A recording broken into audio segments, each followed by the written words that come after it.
ಕರಸೇವಕ ಶ್ರೀಕಾಂತ್ ಪೂಜಾರಿ ಇಂದು ಬಿಡುಗಡೆ ಆಗ್ತಾ ಇದ್ದಾರೆ. ಹುಬ್ಬಳ್ಳಿ ಕಾರಾಗೃಹದಿಂದ ಇಂದು ಪೂಜಾರಿ ರಿಲೀಸ್ ಆಗಲಿರುವಂತದ್ದು. ಅದ್ದೂರಿ ಸ್ವಾಗತಕ್ಕೆ ಸಿದ್ಧತೆಯನ್ನ ಮಾಡಿಕೊಂಡಿದೆ ಬಿಜೆಪಿ. ಬಿಕಾಸ್ ಶ್ರೀಕಾಂತ್ ಪೂಜಾರಿ ಅವರ ಹೆಸರಲ್ಲೇ ರಾಜ್ಯದಾದ್ಯಂತ ಹೋರಾಟ ಆಗಿತ್ತು. ನಾನು ಕರಸೇವಕ, ನನ್ನನ್ನು ಬಂಧಿಸಿ ಅನ್ನುವಂತ ಅಭಿಯಾನ ಕೂಡ ನಡೀತಾ ಇದೆ. ಈ ಸಂದರ್ಭದಲ್ಲಿ ಶ್ರೀಕಾಂತ್ ಪೂಜಾರಿ ಅವರಿಗೆ ಜಾಮೀನು ಸಿಕ್ಕಂತ ಹಿನ್ನೆಲೆಯಲ್ಲಿ ಅವರನ್ನ ಅದ್ದೂರಿಯಾಗಿ ವೆಲ್ಕಮ್ ಮಾಡ್ಕೊಳ್ಳಿಕ್ಕೆ ಮುಂದಾಗ್ತಾ ಇರುವಂತದ್ದು ಬಿಜೆಪಿ. 31 ವರ್ಷಗಳ ಹಿಂದಿನ ಅಯೋಧ್ಯೆ ಗಲಭೆ ಕೇಸ್ನಲ್ಲಿ ಬಂಧನ ಆಗಿದ್ರು ಇವರು. ನಿನ್ನೆ ಹುಬ್ಬಳ್ಳಿ ಧಾರವಾಡ ಜಿಲ್ಲಾ ಕೋರ್ಟ್ನಿಂದ ಬೇಲ್ ಸಿಕ್ಕಿದೆ. ಇಂದು ರಿಲೀಸ್ ಆಗಲಿದ್ದಾರೆ ಶ್ರೀಕಾಂತ್ ಪೂಜಾರಿ ಅವರು. ಇದ್ರ ಬಗ್ಗೆ ಮತ್ತಷ್ಟು ಮಾಹಿತಿಯನ್ನು ಕೊಡ್ತಾ ಹೋಗ್ತಾರೆ ನಮ್ಮ ಹುಬ್ಬಳ್ಳಿಯ ಪ್ರತಿನಿಧಿ ಶಿವರಾಮ್ ಹಸುಂಡಿ. ನಮ್ಮ ಜೊತೆ ನೇರ ಸಂಪರ್ಕದಲ್ಲಿ ಜಾಯ್ನ್ ಆಗ್ತಾ ಇದ್ದಾರೆ. ಶಿವರಾಮ್ ಹಸುಂಡಿ, ಎಷ್ಟೊತ್ತಿಗೆ ರಿಲೀಸ್ ಆಗುವಂತ ಸಾಧ್ಯತೆ ಇದೆ? ಯಾವ ರೀತಿಯಾಗಿ ಅದ್ದೂರಿ ಅಂದ್ರೆ ಅವರನ್ನ ಬರಮಾಡ್ಕೊಳ್ಳುವಂತ ನಿಟ್ಟಿನಲ್ಲಿ ಬಿಜೆಪಿ ಕಾರ್ಯಕರ್ತರು, ಹಿಂದೂ ಪರ ಸಂಘಟನೆಯ ಕಾರ್ಯಕರ್ತರು ಮುಂದಾಗಿದ್ದಾರೆ ಅಂತ? ಪೃಥ್ವಿರಾಜ್, ಮಧ್ಯಾಹ್ನದ ನಂತರ ಅಂದ್ರೆ ಸಂಜೆ 6 ಗಂಟೆ ಒಳಗಾಗಿ ಬಿಡುಗಡೆ ಆಗುವಂತ ಸಾಧ್ಯತೆಗಳಿದಾವೆ. ಯಾಕಂದ್ರೆ ಏನು ಕೋರ್ಟ್ ಫಾರ್ಮಾಲಿಟೀಸ್ ಇದೆ, ಕೆಲವೊಂದು ಕಂಡೀಷನ್ಗಳು ಹಾಕಿದ್ದಾರೆ.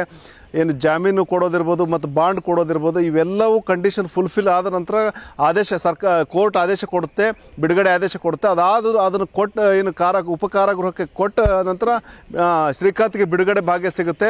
ಈ ನಿಟ್ಟಿನಲ್ಲಿ ಹಿಂದೂ ಪರ ಸಂಘಟನೆಗಳು ಮತ್ತು ಬಿಜೆಪಿ ಕಾರ್ಯಕರ್ತರು ಅದ್ಧೂರಿಯಾಗಿ ವೆಲ್ಕಮ್ ಮಾಡ್ಕೊಳ್ಳಿಕ್ಕೆ ಸಿದ್ಧತೆ ಮಾಡ್ಕೊಂಡಿದ್ದಾರೆ. ಈಗಾಗಲೇ ಏನು ಶ್ರೀಕಾಂತ್ ಪೂಜಾರಿ ಬಂದ ನಂತರ ನಾನು ಕರಸೇವಕ, ನನ್ನನ್ನು ಬಂಧಿಸಿ ಅನ್ನೋ ಒಂದು ಹೋರಾಟವನ್ನು ರಾಜ್ಯಾದ್ಯಂತ ಮಾಡ್ತಾ ಇದ್ರು. ಈಗ ಇದು ಏನು ಬಿಡುಗಡೆನ ಒಂದು ಸಂಭ್ರಮಾಚರಣೆ ಮಾಡೋ ಮೂಲಕ ಅದರಲ್ಲೂ ಒಂದು ಮೈಲೇಜ್ ತೆಗೆದುಕೊಳ್ಳಲಿಕ್ಕೆ ಬಿಜೆಪಿ ತಯಾರಿ ಮಾಡ್ಕೊಂಡಿದೆ.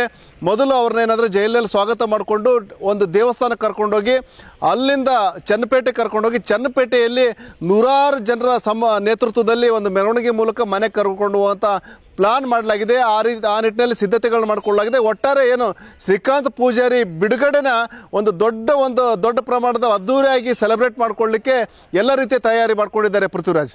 ಓಕೆ, ಧನ್ಯವಾದ ಶಿವರಾಮ್ ಹಸುಂಡಿ ನಿಮ್ಮೆಲ್ಲ ಮಾಹಿತಿಗಾಗಿ. ಕನ್ನಡಿಗರ ನೆಚ್ಚಿನ ನ್ಯೂಸ್ 18 ಕನ್ನಡ ಈಗ ವಾಟ್ಸ್ಆಪ್ನಲ್ಲೂ ಲಭ್ಯ. ಕರ್ನಾಟಕ, ದೇಶ ವಿದೇಶಗಳ 360 ಡಿಗ್ರಿ ಸುದ್ದಿಯ ವಿವರಗಳನ್ನ ನಿಮ್ಮ ಕೈ ಬೆರಳುಗಳಲ್ಲೇ ಪಡಿಲಿಕ್ಕೆ ಈ QR ಕೋಡ್ ಅನ್ನ ಸ್ಕ್ಯಾನ್ ಮಾಡಿ, ನಮ್ಮ ಚಾನಲ್ ಫಾಲೋ ಮಾಡಿ, ನೋಟಿಫಿಕೇಶನ್ ಆನ್ ಮಾಡಿ.